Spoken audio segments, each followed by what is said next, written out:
안녕하세요. 저는 40대이고 12살 아들을 키우고 있는 여자입니다. 평소 아들을 기다리며 사연을 듣곤 하는데요.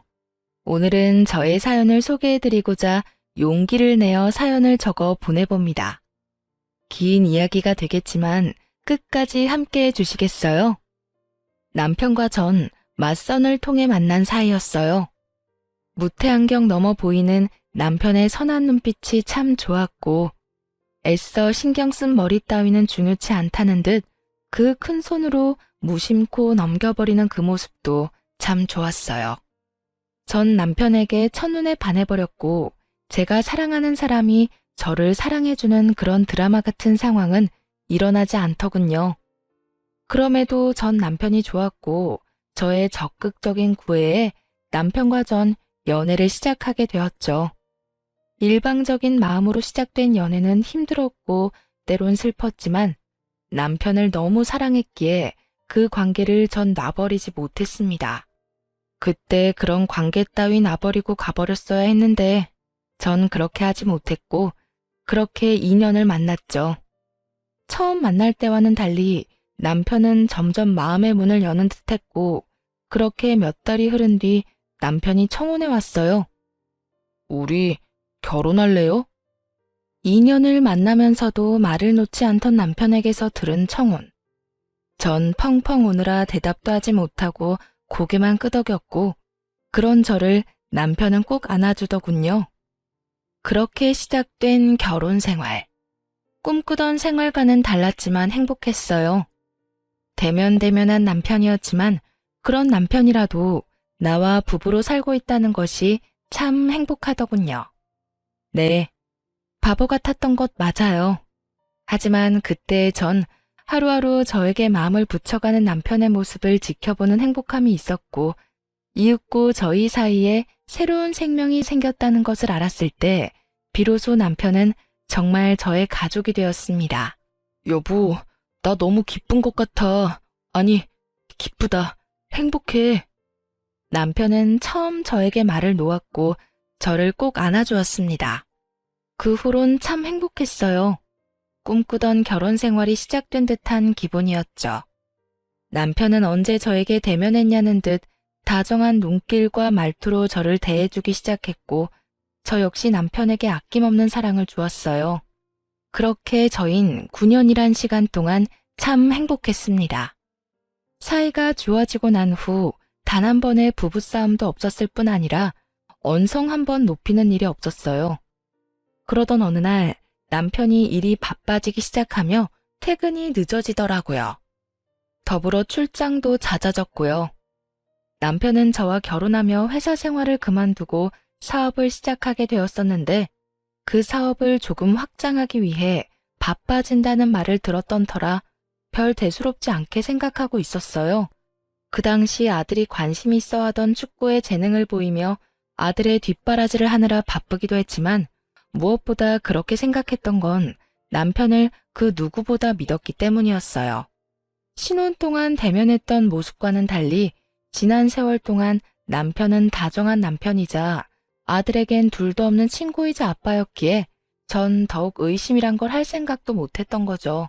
하지만 의심과는 별개로 늦어지는 퇴근과 잦은 출장에 섭섭해지는 마음이 드는 것은 당연했고 전 그런 마음을 남편에게 숨기지 않고 표현했어요. 저기 여보, 요즘 너무 늦는 거 아니야? 출장도 너무 잦고. 당신 회사 일 바쁜 거 잘 아는데 그래도 나 좀 섭섭해지려고 해.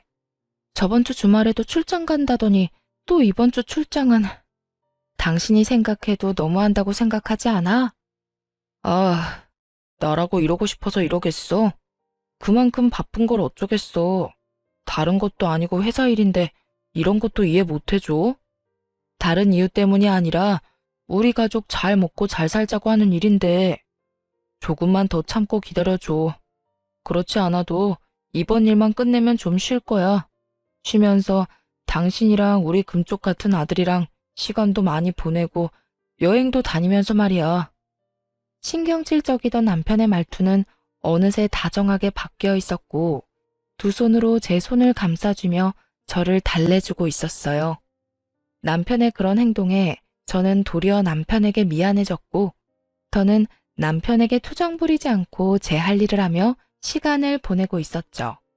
새벽 일찍 나가는 남편의 아침 밥상은 잊지 않고 챙겼고, 아들의 지방 경기를 위해 장거리 운전도 마다하지 않으며 그렇게 가정을 위해 바쁘게 살았어요. 남편 역시 제가 섭섭하다는 말을 꺼낸 것이 마음에 걸렸는지 출장 스케줄은 따로 잡지 않았고 단지 늦는 날만 잦아질 뿐이었어요. 늦어지는 퇴근, 딱 그것만 아니라면 그야말로 완벽한 결혼 생활이었어요. 아들은 자신이 하고 싶은 축구에서 재능을 보이며 꽤나 즐기고 있었고, 남편의 사업도 잘 풀리는 듯하고 저 또한 가정에서 힘쓰고 있었으니 그만하면 되었다 싶었죠. 비록 제 꿈과는 거리가 먼 그저 두 남자의 뒷바라지일 뿐이었지만 현재 제가 가정에 충실하고 힘쓰는 것이 저의 새로운 꿈이라고 생각하며 만족하며 살아가고 있었어요. 그 무렵부터였던 것 같아요. 제가 옆집 여자와 친분을 쌓아갔던 게 말이에요. 전 당시 5살 된 딸아이를 키우고 있는 옆집 여자와 꽤 친하게 지냈는데 가깝게 지내다 보니 자연스럽게 그 집의 사정까지 알게 되었어요. 언니, 나 사실은 미혼모다? 응? 미혼모? 그러면 애 아빠는 네가 애 낳았다는 사실을 모르는 거야? 응. 헤어지고 난 뒤에 나도 임신했다는 사실을 알게 됐어. 지울까 고민도 했었는데 도저히 지울 수가 없더라고. 그래서 그냥 낳았지 뭐. 사실대로 밝히지 그랬어.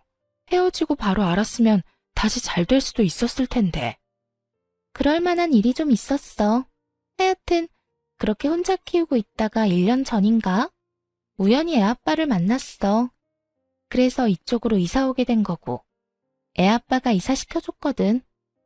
어머, 그래? 두 사람 아무래도 인연인가 보다. 그래서 두 사람 같이 살기로 한 거야? 결혼할 거냐고. 그게 아직 고민 중이야. 어떻게 해야 할지. 고민할 게 뭐가 있어? 애도 있는데. 애 생각해서 좋게 생각해. 애 아빠가 합칠 마음이 있어 보이거든. 그냥 확 잡아버리란 말이야. 전 옆집 여자를 목에 핏대까지 세우며 응원했고 그 응원이 얼마나 웃기고도 말도 안 되는 응원이었는지 그땐 알지 못했죠.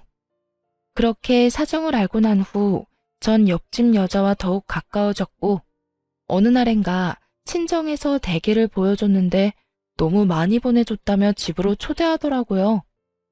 걔라면 자다가도 벌떡 일어나는 남편과 아들이 떠오르며 전 알겠다고 했고 주말이라 늘어지게 휴식을 취하고 있는 남편에게 물었어요. 여보, 옆집에서 대게 먹으러 오라는데 당신 갈 거지? 뭐? 옆집에서? 친정에서 대게를 보내줬는데 너무 많이 보내줬다고 오늘 저녁에 집으로 오라고 하더라고. 당신 걔 좋아하잖아. 이참에 인사도 할 겸 같이 가자. 전 남편의 팔을 잡아 끌었고 남편은 그런 저의 손길을 살짝 뿌리치며 피곤한 얼굴을 지어 보이더라고요. 에이, 나 피곤해. 그리고 그런 자리 나 불편해하는 거 알잖아. 난 그냥 집에서 좀 잘 테니까 나 말고 대기라면 환장하는 아들만 데리고 다녀와. 그래? 하긴 당신 요즘 많이 바쁘긴 했어. 그러면 알아서 좀 챙겨 먹어. 알겠지? 내 걱정은 말고 다녀와. 그렇게 남편만 두고 아들과 함께 찾은 옆집엔 식탁 한가득 대게가 올려져 있었고 남편을 닮아 개를 좋아하는 아들과 애아빠를 닮아 개라면 사족을 못 쓴다는 옆집 딸은 먹는 사람조차 군침이 돌게 맛있게 먹어주었어요. 만족스러운 식사가 끝나고 아이들은 아이들끼리, 어른은 어른끼리 시간을 내고 있었죠. 대화가 잘 통하던 탓에 시간은 속절없이 흐르고 있었고 어느새 시계바늘이 9시를 향하고 있다는 것을 깨달은 전 황급히 집으로 돌아가기 위해 아들을 불렀어요. 제 목소리가 작진 않았을 텐데 무슨 일인지 아들은 대답조차 없었고 저와 옆집 여자는 아이들이 놀고 있는 방으로 향했죠. 방에 가까워질수록 다투는 소리가 들린다 싶더니 아니나 다를까 두 아이는 다투고 있었어요. 너희 뭐해? 왜 싸우고 있어? 저의 물음에 아들은 이렇게 말하더군요. 엄마, 이거 우리 아빠 손수건이잖아. 우리 아빠 손수건이 여기에 있어서 내가 가져가서 아빠 주려고 했는데 얘가 계속 자기 아빠 거라고 못 가져가게 하잖아. 이렇게 말한 아들은 손수건을 더욱 꽉 쥐었고 전 그 손수건이 왜 여기에 있어? 라고 말하며 아들의 손에서 손수건을 뺏으려는 순간 설마 남편의 손수건일까 했던 제 생각은 순식간에 바뀌었어요. 아들이 쥐고 있는 손수건은 남편의 손수건과 똑같더군요. 그 손수건, 아들이 용돈을 모아 남편의 생일 선물로 준 것이었던 터라 모양을 정확히 기억하고 있었거든요. 뭐 널리고 널린 손수건 중 똑같은 것이 있을 수도 있긴 하지만 남편의 손수건은 아들이 시댁인 시골에 내려갔을 때 5일장이 열린 장터에서 산 촌스러운 손수건이었던 터라 그 상황이 의아했어요.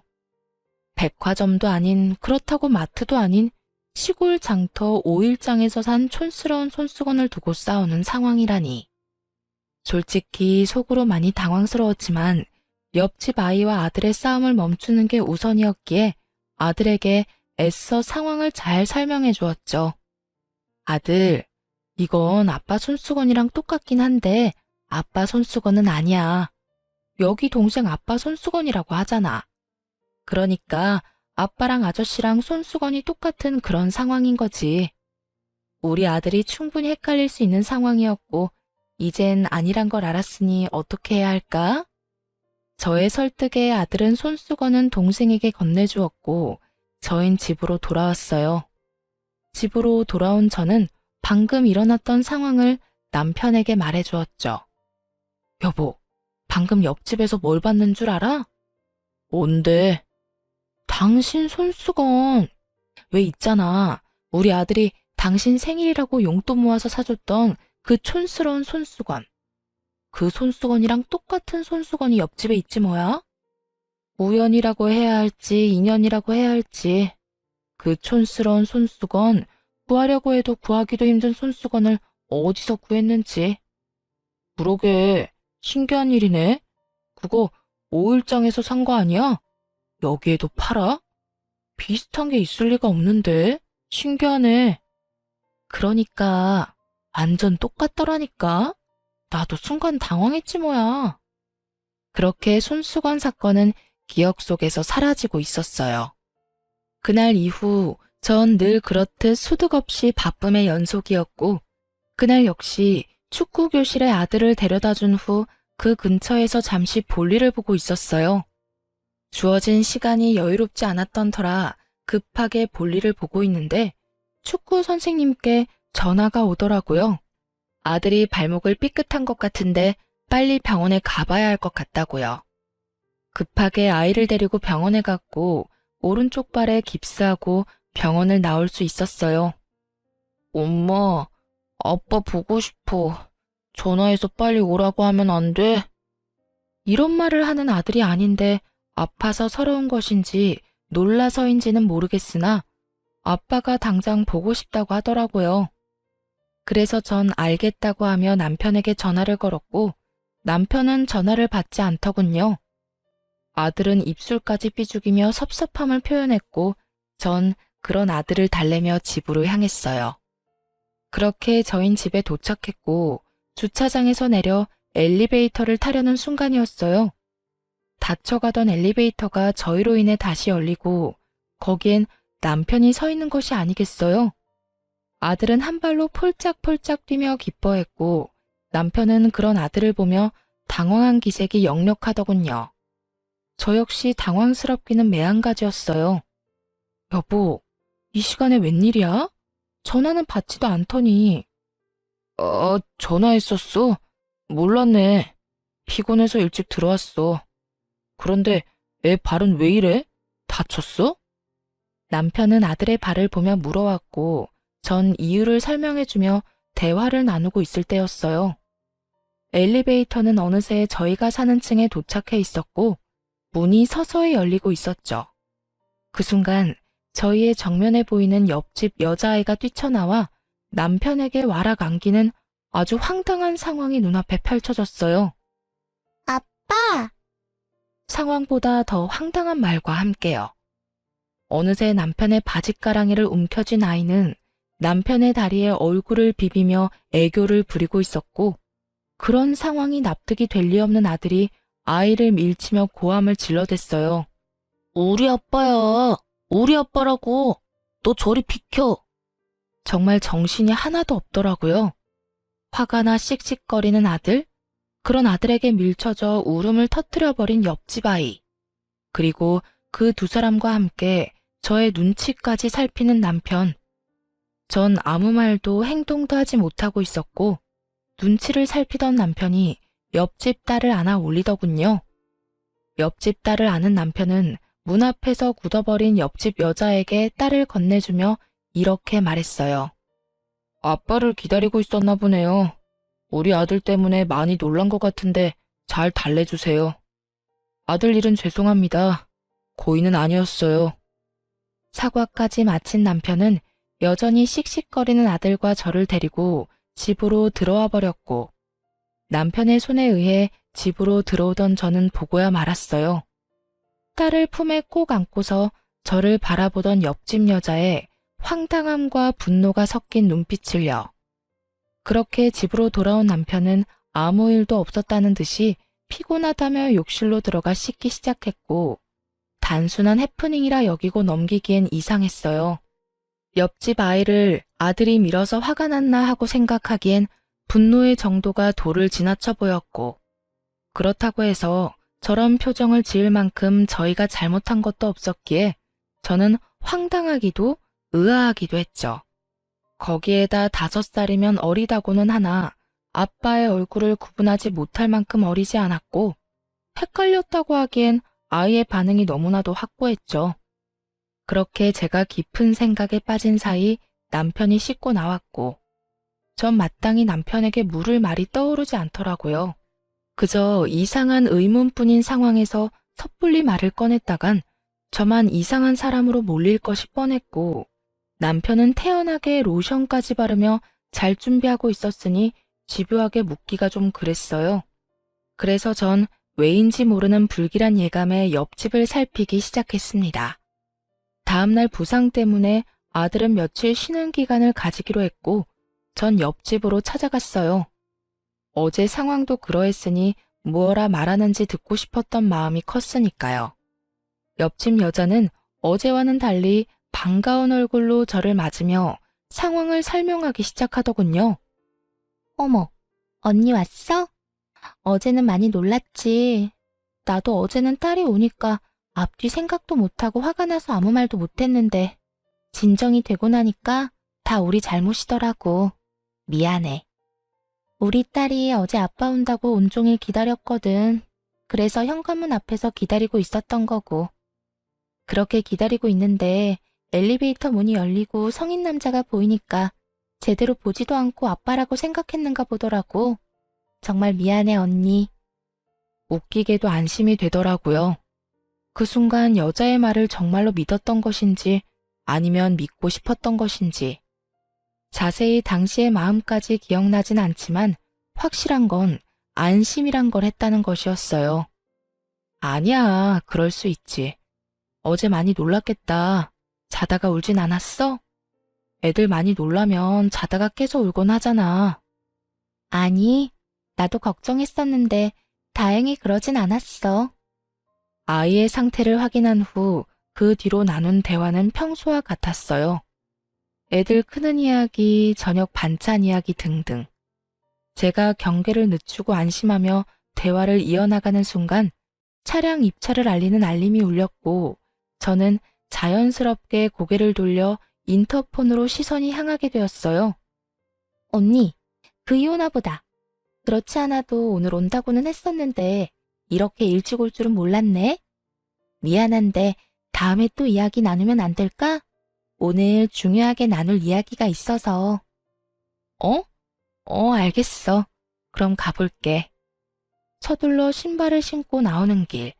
저는 또 보고야 말았어요. 차량 입차 알림에 뜬 차량 번호가 남편의 차 번호와 같다는 것을요. 옆집에서 나오자마자 다리가 다 떨려오는데 이게 무슨 일인가 싶더라고요. 아니라고 하기엔 분명 남편의 차 번호였기에 저는 확인해야만 했죠. 그래서 전 복잡한 생각은 잠시 접어두고 몸을 숨겼어요. 남편의 차가 입차를 했으니 곧 남편이 여기로 올라올 테니까요. 저희 집 대문을 열었다가 들어가지는 않고 그대로 닫아버리고 최대한 조용하고 빠르게 비상용 계단으로 가 반층을 더 올라가 몸을 숨겼어요. 그 순간 내려가는 것이 더 빠르고 쉬웠을 텐데 왜 올라가는 길을 선택했는지는 아직도 의문이긴 하지만 결과적으로는 하늘이 도운 결정이었죠. 제가 들어갔다고 생각했는지 조용하던 옆집 문이 열리는 소리와 함께 옆집 여자의 목소리가 들려오더라고요. 자기야. 그 여자 방금 집으로 갔어. 지금 바로 올라오면 돼. 여자의 말이 끝나는 타이밍에 맞춰 아래층에서 다다다 하는 발걸음 소리와 함께 계단을 올라온 남편. 두 눈마저 의심하게 되는 순간 남편이 빠르게 옆집으로 들어가 버리더군요. 저의 머릿속엔 옆집 여자의 말과 함께 그간의 사건들이 떠오르기 시작했어요. 1년 전에 다시 만났는데 함께 살지 고민스럽다던 옆집 여자. 남편의 손수건과 똑같이 생긴 손수건이. 서로 자기 아빠의 것이라고 우기며 싸우던 아이들. 그건 모두 남편에 대한 말이었고 남편의 것이었던 거죠. 그제야 이상한 것들이 대충 이해가 되며 마음속 깊이 화가 나기 시작하더군요. 차디찬 계단에 앉아 이대로 현장 급습이라도 해야 하나 얼마나 고민했는지 모릅니다.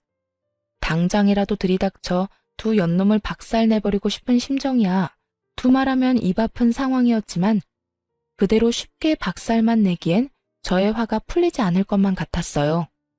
무엇보다 끝낼 때 끝내더라도 두 사람의 관계에 대해 정확히 알고 싶었고 그래서 전 현장 급습은 다음으로 미루고 두 사람의 뒷조사를 하게 되었죠. 두 사람은 제 생각보다 더욱 오래된 사이더군요. 상간녀는 남편이 저와 맞선을 보기 한참 전부터 만나왔던 사이로 그 당시 남편의 집에선 상간녀를 반대했고 남편은 시댁의 등살에 못 이겨 저와 맞선을 보게 되었던 것이었어요. 저와 연인으로 지내던 2년 동안에도 상간녀를 만나왔고 상간녀와 잠시 헤어진 그때 저에게 청혼하고 결혼까지 하게 되었죠. 결혼 후에 두 사람은 다시 만나기 시작했고 그 만남을 지속하다 헤어지게 되었던 것이었어요. 그 뒤론 그 여자가 말한 그대로였어요. 남편과 헤어지고 난 후 상간녀는 임신 사실을 알게 되었고 혼자 아이를 키우다 다시 재회하게 된 것까지도요. 신혼 초 대면대면하던 모습은 상간녀에게 마음을 쏟고 있던 터라 그러했던 것이었고 최근 들어 늦었던 것은 상간녀와 재회를 한 후라 그러했던 것이었으며 자꾸만 늦은 남편에게 제가 섭섭함을 내비쳤을 땐 안 되겠다 싶어 내린 결정이 상간녀와 딸의 보금자리를 옆집으로 옮기는 것이었겠죠. 바로 옆집이니 잠깐씩 들릴 수도 있으니 말이에요. 그런데 참 웃기지 않나요? 아직 어린 딸의 입은 어떻게 막을 생각이었을까요? 아니, 언제까지 숨길 수 있다고 생각했는지 참 그 속마음은 지금까지도 알 수가 없네요. 하여튼 두루뭉술했던 그간의 상황들이 딱 맞아떨어지며 전 계단에서보다 더 큰 분노에 휩싸이게 되었습니다. 도대체 저를 얼마나 우습게 봤으면 상간녀와 딸을 우리 집 옆에다 이사시킬 수 있는 것인지, 그 사랑이 얼마나 대단했으면 그 긴 세월 상간녀를 잊지 못하고 결국 다시 만나는 것인지, 이 모든 생각의 끝에서 제가 할 수 있는 건 그저 허탈한 웃음일 뿐이더군요. 그렇게 울고 웃기를 한참, 가까스로 정신을 차린 저는 친정의 전화에 모든 사실을 알렸어요.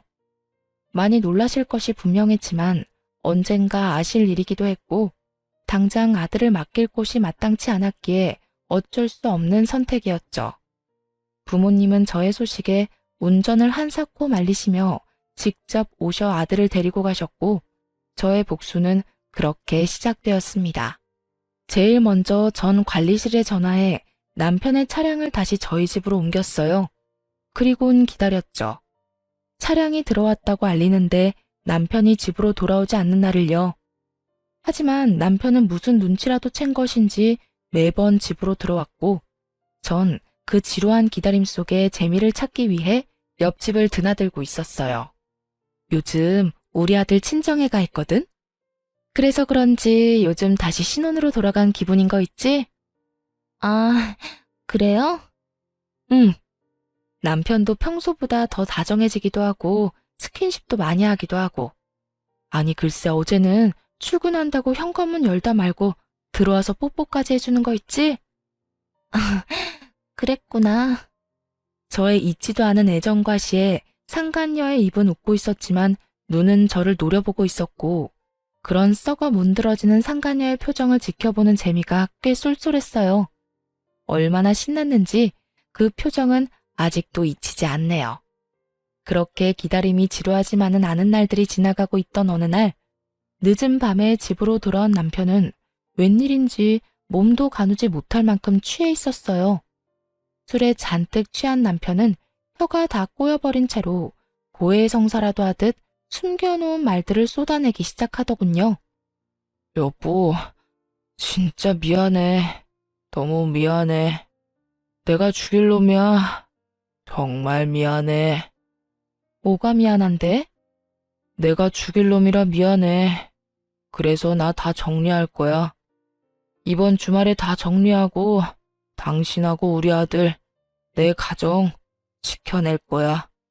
그러니까 조금만 기다려줘.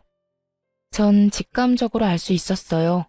다가오는 주말에 남편이 상간녀와의 관계를 정리하려고 한다는 것을요. 그 말을 듣는데 한심하게도 멈칫하게 되더라고요. 남편에게 마음이 남아서도 아니었고 부부관계에 미련이 남아서도 아니었어요. 오로지 아들. 아들 때문에 그냥 여기서 모든 걸 덮고 아무것도 모른 척하며 결혼 생활을 이어나가야 하나 싶은 생각이 들더라고요.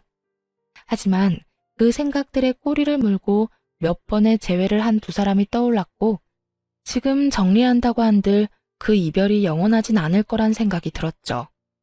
그래서 전 마음을 다잡고 남편이 정리를 마음먹은 그날에 저도 모든 것을 정리하기로 했습니다. 그렇게 주말이 다가오고 전 평소 신경도 쓰지 않던 외모에 신경을 쓰기로 했어요. 초라해 보이긴 싫더라고요. 정리를 당하는 입장도 아니고 정리를 하러 가는 입장인데도 여자 마음이란 게 무엇인지 마지막 모습만큼은 당당하고 예뻐 보이고 싶더라고요. 시장을 끝내고 남편을 기다리고 있으니 생각보다 이른 시간에 남편의 차가 집으로 들어오더군요. 저는 남편의 차가 들어옴과 동시에 현관으로 가 귀를 대고 기다렸고 저의 예상대로 상간녀의 목소리가 들리는가 싶더니 옆집 문이 닫히더라고요. 그렇게 30분을 기다렸고 그 30분이 제 인생에서 가장 긴 30분이었죠. 굳게 다잡았던 마음은 속절없이 흔들리고 있었고 그럴수록 전 더 강하게 제 마음을 다잡았죠. 그렇게 30분이 조금 지날 무렵 전 옆집으로 가 벨을 눌렀고 현관문을 연 상간녀는 울고 있더군요. 전 그런 상간녀를 밀치고 집으로 들이닥쳤어요. 그 짧은 사이 신발은 어디다 감췄는지 보이지 않았고 남편 역시 보이지 않더군요. 언니, 왜 그래? 뭐해? 갑자기 남의 집에 와서 이게 뭐 하는 짓이야?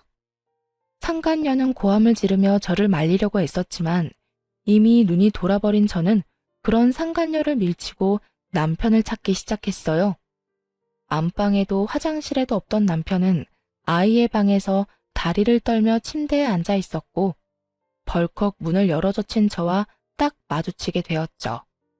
전 한심한 꼴의 남편을 그저 바라보았고 그런 저를 본 남편은 저에게 득달같이 달려와 저를 붙잡고 변명을 하기 시작했어요. 여보, 내가 설명할게. 내가 설명할 수 있어. 전부 오해야. 정말이야. 당신이 생각하는 그런 거 아니니까 제발 내 말 좀 들어봐. 제가 어디에서부터 어디까지 알고 있는지 전혀 알지 못하는 남편은 급하게 성의조차 보이지 않는 말들을 변명이라고 쏟아내고 있었고, 상간녀는 그 모습이 못마땅한지 소파에 팔짱을 끼고 앉아 있더군요. 나 다 알고 있어. 이미 당신이랑 저 여자랑 예전부터 만났다는 것도, 최근에 다시 만나기 시작했다는 것도 나 다 알고 있다고. 그것뿐인 줄 알아? 두 사람 사이에 5살 된 딸까지 있다는 것도 다 알고 있어. 그런데 뭐가 오해인데? 내가 한 말 중에 내가 잘못 알고 있는 게 단 하나라도 있어? 있으면 말해봐. 기회 줄 테니까. 제 말에 남편의 얼굴이 사색이 되며 눈빛이 속절없이 흔들리고 있더군요. 그것도 잠시 남편은 제 손을 감싸주며 이렇게 말했어요. 나 정말 오늘 이 사람이랑 정리하려고 했어. 그래서 여기 있었던 거고. 정말이야, 믿어줘. 그러셨어? 응, 조만간 이 사람 이사도 갈 거고, 이사 가면 2번 다신 나하고 엮이는 일은 없을 거야.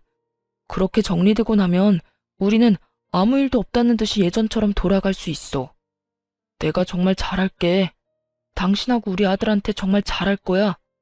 가정에 충실한 남편이 될 자신 있어. 그러니까 당신이 한 번만 눈 감아주면 안 될까? 나 당신 사랑하는 거 알잖아. 나 이제 당신밖에 없어. 그토록 원하던 말이었는데 지금 이 순간에 소원하던 말을 듣게 되니 그 기분 참 더럽더군요. 이런 상황이 돼서야 저밖에 없다고 저를 사랑한다는 말을 짓거리다니. 남편이란 인간도 참 대단하지 않나요? 남편의 어이없는 고백에 상간녀는 소리내어 웃더니 이내 오열을 하며 괴성을 지르기 시작하더라고요. 이러려고 날 찾아낸 거야? 이렇게 또 비참하게 버리려고? 이럴 거면 날 찾지 말았어야지. 이렇게 또 버릴 거면 그냥 딸하고 살게 뒀어야지. 숨어서 잘 살고 있는 사람 찾아내서 희망이란 희망은 다 심어놓고 어떻게 날 또 버릴 수가 있어? 네가 인간이야? 그래요. 남편과 헤어진 후 임신 사실을 안 상간녀는 2번 다신 남편과 재회하지 않을 심산으로 서울에서 떨어진 곳에 숨어 지내고 있었고, 그런 상간녀를 찾아낸 건 다름 아닌 남편이었습니다. 흥신소를 통해서도 어떻게 재회했는지까진 알 수 없었는데 실상은 그러했던 거죠. 상간녀의 말에 남편은 고개를 숙이며 눈물을 흘렸고, 전 그 사랑 참 대단하다는 생각이 들며 오만 생각이 다 스쳐가더군요. 그렇게 전 할 말을 잃었고 그 울음소리뿐인 정막을 깬 건 다름 아닌 남편이었어요. 저기 여보, 저 사람 그냥 저대로 살게 두면 안 될까? 이 집에서 말이야. 그게 무슨 말이야? 저의 물음에 남편은 무릎을 꿇었고 저의 바지가랑이를 붙잡으며 못다한 말을 이어나가더군요. 나 당신하고 이혼은 절대로 하고 싶지 않아. 그런데 그렇다고 해서 저 사람이랑 내 딸, 그 2사람을 또 버릴 수도 없을 것 같아. 그러니까 우리 옆집에 살게 하면서 내가 가끔씩 들여다보면 안 될까? 저 사람이랑 정을 나눈다거나 애정을 쏟겠다는 게 아니라 그저 가끔 잘 있나 그것만 좀 확인이라도 하고 싶어서 그래. 제발. 이 무슨 쓰레기 같은 말인지 모르겠더군요. 남편의 말은 아무리 좋게 포장한다고 한들 대놓고 2집 살림하겠다는 뜻이었고, 지난밤 술에 취해 온 남편의 고백에 잠시라도 고민이란 걸 했던 저 자신이 그렇게 원망스러울 수가 없는 상황이었죠. 전 무릎을 꿇고 앉은 남편의 뺨을 있는 힘껏 내리쳐버렸어요. 네가 인간이야? 어떻게 인간이 그렇게나 뻔뻔할 수가 있어? 어떻게 나한테 그런 요구를 할 수가 있냐고. 뭐? 가끔 들여다보고 싶다고? 확인하고 싶다고? 그게 나한테 할 말이라고 생각해? 저의 행동에 남편은 말이 없었고 대신 상간녀가 그 앞을 막아서더군요. 차라리 날 때려. 이 사람은 죄 없으니까 날 때리라고. 이렇게까지 때려달라고 말하는데 마다할 이유가 없었던 전 상간녀 뺨을 연달아 때려버리곤 이렇게 말했어요. 맞으니까 기분이 어때? 더럽지? 내 기분은 그것보다 훨씬 상상치도 못할 정도로 더러웠어. 옆집 여자랑 바람을 피웠다고 해도 용서되지 않을 것 같은데 바람 피워 애까지 낳은 여자를 떡하니 옆집에 살게 했다고? 지금 내 심정이 어떤지 상상이나 되니? 두 사람은 내 심정이 어떤지 상상이나 되냐고. 저는 절규에 가까운 고함을 질렀고 나란히 뺨을 맞은 두 사람은 말이 없더군요. 저의 절규에 할 말이 있을 리가 없었고 전 여전히 입을 꾹 닫고 있는 두 사람에게 말해주었어요. 그 눈물겨운 애틋한 사랑 계속해. 제 말에 남편의 얼굴에 화색이 돌며 저에게 다시 한번 물어오더군요. 정말이야? 그러면 당신 다 용서해 주는 거야? 이 사람 여기서 계속 살아도 되는 거야? 내가 미쳤니? 용서라는 거라게. 내가 물러나 줄 테니 두 사람 계속 사랑하라는 이 말이야. 그렇게 애절한데 어떻게 헤어지겠어? 그러니 내가 빠져줘야지. 당신은 이야기 마무리되는 대로 집에서 짐부터 빼. 난 더는 한순간도 당신이랑 한 공간에 있고 싶지 않으니까. 본격적인 이혼 이야기가 나오려고 하자 남편은 마음이 급했는지 말도 안 되는 걱정을 하기 시작하더군요. 당신 혼자 어떻게 살려고 그래? 우리 아들은 어떻게 하고? 그러지 말고 한 번만 다시 생각해줘. 내가 다 잘못했다니까? 이 얼마나 웃기는 걱정인가요? 잘못을 저지른 남자들은 왜 하나같이 자신이 없으면 여자들이 죽지 못해 살 것이라고 생각들을 하는지 도무지 이해되지 않았는데 제 앞에도 이해 안 되는 인간이 있더라고요. 잘못이고 나발이고 다 필요 없으니까 당장 짐 빼. 알겠어? 그리고 회사로 들어가던 투자금도 더는 기대하지 마. 나하고 이혼하는 마당에 우리 아빠가 당신한테 투자할 이유가 없잖아? 그러니까 그 되지도 않는 내 걱정은 그만하고 회사 걱정이나 해. 남편의 사업은 아빠의 투자로부터 시작된 것이었어요. 가난한 집안의 장남이었던 남편은 집이 가난한 대신 능력은 출중했죠. 그런 남편을 좋게 봤던 아빠는 저에게 남편을 소개시켜 주었고 아빠의 소개로 저는 남편을 알게 되었던 것이었어요. 아빠의 경제적 지원으로 그간 많던 고비를 넘기며 회사를 키웠던 것인데 투자가 없어진다면 그 뒤의 상황은 불보듯 뻔했죠. 조금 전까진 죄인도 그런 죄인이 없더니 투자금 이야기가 나오니 남편의 그런 모습은 온데간데 없이 사라지고 눈에 불을 켜며 노발대발 따지기 시작하더군요. 그런 말이 어디 있어? 그러면 회사는 어떻게 하라고? 그 돈 빼면 회사 망하는 거 몰라? 그러면 바람 피운 것도 모자라서 살림까지 차려줄 때 문드러지는 내 심정은 어떻게 할지 생각이나 하고 있다는 상황을 만들었어? 아, 됐어. 이제 와서 묻고 따져봤자 뭐하겠어. 어차피 결론은 하나인데. 무슨 결론? 이혼하자. 우리 제발 이혼하자. 제 입에서 드디어 이혼이라는 말이 나오고 남편은 애원하며 매달리기 시작했어요. 이혼은 무슨 이혼이야. 난 이혼 같은 거 절대 못해. 당신이랑 나랑 어떻게 이혼을 해? 우리 사이에 아들이 있는데. 그러지 말고 내가 저 사람이랑 원래 계획대로 정리할 테니까 당신도 이혼 생각은 하지도 마. 자신과 상간녀 사이에도 자식이 있다는 사실을 잊은 것인지 아들 핑계까지 대며 남편은 이혼을 거부하고 있었고 전 그런 남편의 말들이 그저 웃기더라고요. 그렇게 한바탕 웃어보았고 예상치 못한 저의 반응에 남편은 어리둥절한 듯 물어왔어요. 당신 괜찮아? 무섭게 왜 갑자기 웃어? 웃기지 않아? 난 너무 웃기는데? 뭐가? 네가 하는 말들이 너무 웃겨. 넌 내 자식만 네 아들이야? 저 여자 딸은 네 딸이 아니야? 어떻게 투자금 뺐다는 말에 또 행동이 바뀌어? 참 대단하다, 대단해. 급한 상황이 맞긴 했죠. 사업 확장은 그저 늦게 퇴근하기 위한 핑계가 아닌 실제로 일어나고 있는 일이었고 그랬기에 남편의 사업장에 그 어느 때보다 아빠의 투자금이 절실할 때였으니까요. 전곡이 찔려버렸는지 남편은 말까지 더듬으며 변명하고 나서더군요. 투자금 때문이 아니라 정말로 당신을 사랑해서 그런 거라니까. 전 이제 진짜 그만하고 싶다는 생각이 들었고 다시 한번 남편에게 말했습니다.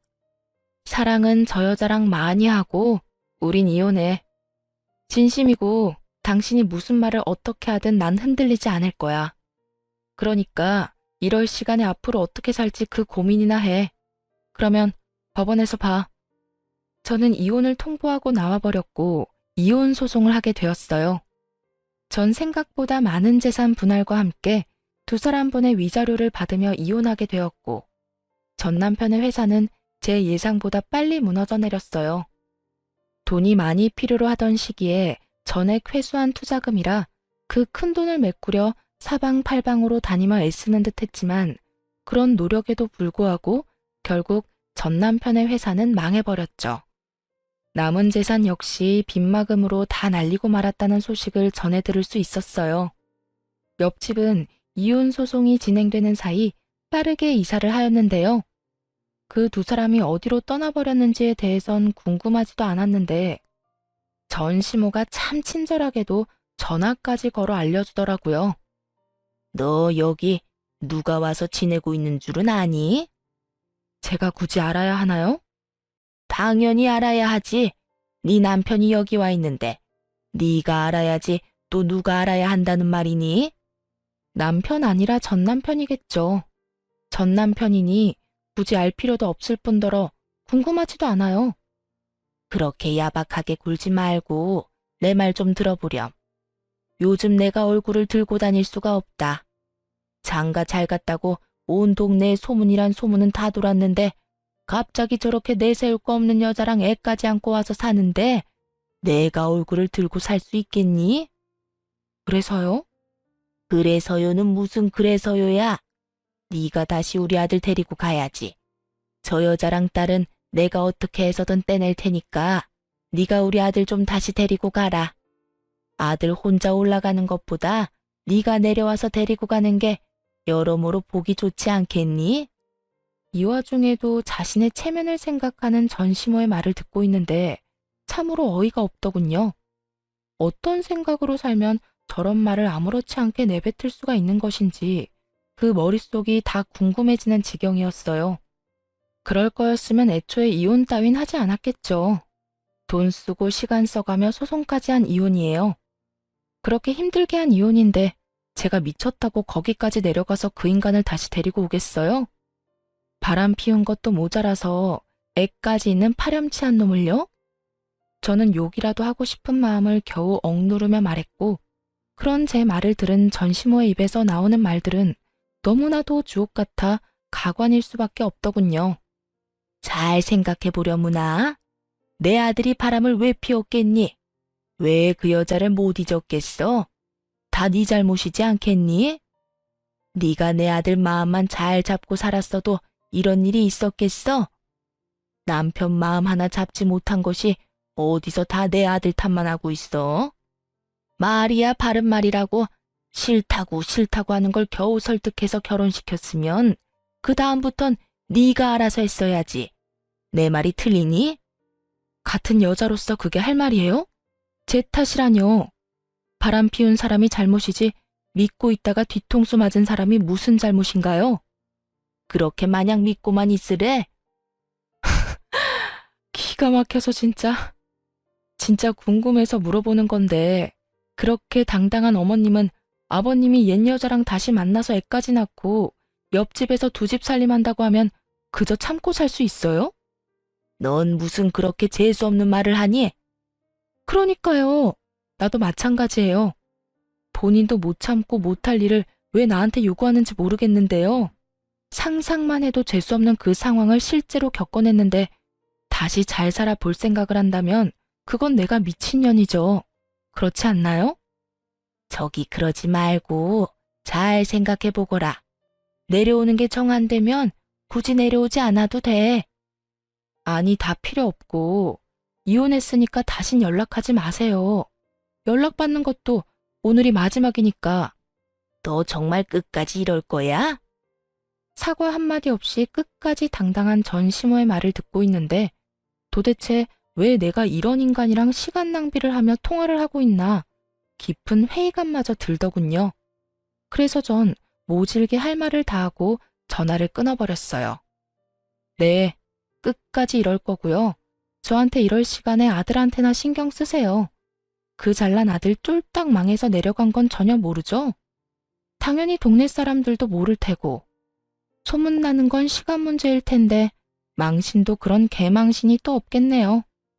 그러니까 이럴 시간에 입단속이나 잘 시키고 새로운 가족들이랑 가난에 허덕이면서 잘 사시라고요.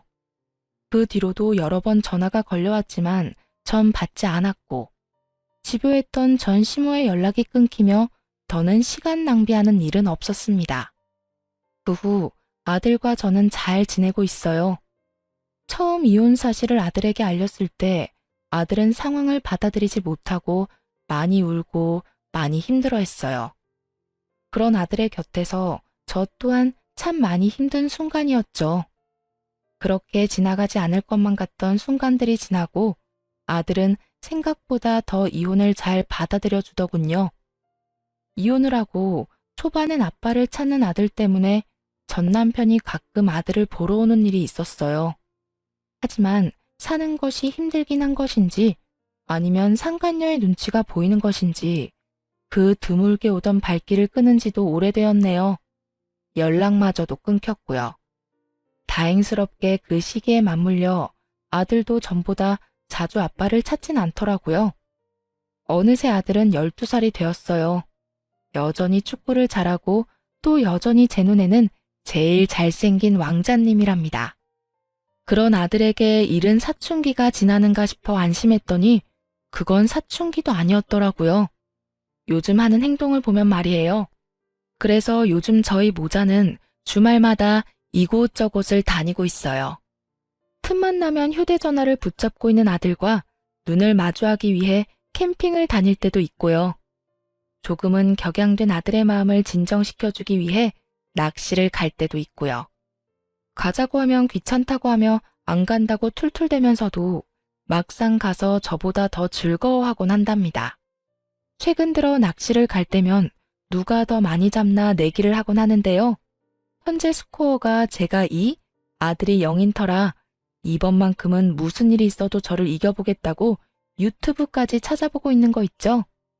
그 모습이 얼마나 사랑스럽고 귀여웠는지 몰라요.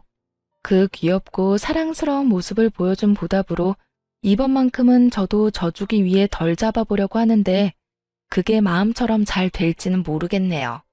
잘 되는 날은 먹이 없는 바늘에도 낚이는 것이 물고기이니까요. 아들에게 아빠의 빈자리란 제가 감히 생각도 하지 못할 정도로 크기 때문에 걱정이 앞섰던 것은 사실이에요. 하지만 그런 이유로 결혼 생활을 유지했다면 결국 저도 저지만 아들 역시 불행했을 테죠. 그래서 저는 결정을 내렸고 아들도 저도 생각보단 더 잘 이겨내고 있어요. 하루가 다르게 자라는 아들과 함께 앞으로 남은 날들도 잘 살아보려고 합니다. 다들 응원해 주실 거죠? 이로써 저의 긴 사연은 끝이 났습니다. 제 사연 들어주신 분들 감사합니다. 좋은 하루 되세요.